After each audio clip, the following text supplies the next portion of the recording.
Ezra గ్రంథము 10వ అధ్యాయము మొదటి వచనాన్ని చదువుదాం.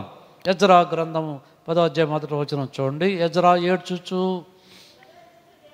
దేవుని మందిరము ఎదుట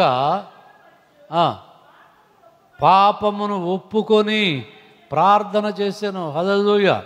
ఎజ్రా ఎలా ప్రార్థన చేశాడు? ఈ మధ్యాహ్నం ఈ జీవితంలో పాపమును ఒప్పుకొని, చాలామంది అనుకుంటే పాపం అంటే ఏంటి? పాపం అంటే దొంగతనం, వ్యభిచారం, నరహత్య ఇవనుకుంటాం. కానీ కొన్నిసార్లు జీవితం చిన్న చిన్న పాపాలు, చిన్న చిన్న బలహీనతలు, చిన్న చిన్న అసూయ అనే పాపం, గర్వం అనే పాపం, లేకపోతే చెప్పండి ఇంకా మరి ఆలోచన చేసినట్లయితే బుద్ధిహీనత అనేటువంటి పాపంలు, అవి దేవుని దగ్గర ఏం చేయాలా? ఒప్పుకొని ఏం చేయాలా? ప్రార్థన చేయాలి.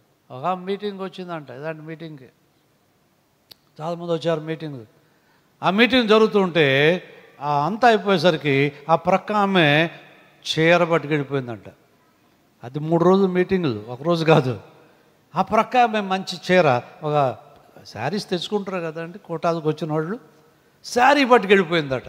సరే ఈ సహోదరి వెతుక్కుంది, కానీ దొరకలేదు. ఈమె ఇంటికి వెళ్ళిపోయింది, ఆ శారీ కట్టుకుందంట. అప్పటి నుంచి మోషన్స్ ప్రారంభమైనాయి, విరేచనాలు. సరే ఆ డాక్టర్ దగ్గరికి ఈ డాక్టర్ దగ్గరికి వెళ్ళింది.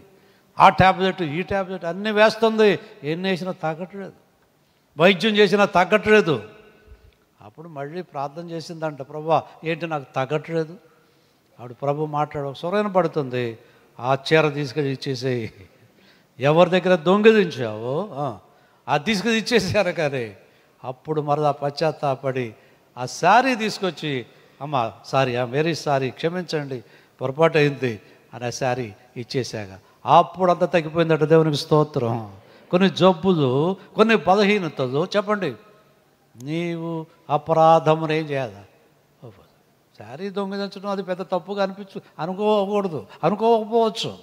అది కూడా నీ పొరుగు వానిదేదియు ఆశింపమనుందా ఆశింపకూడదనుందా?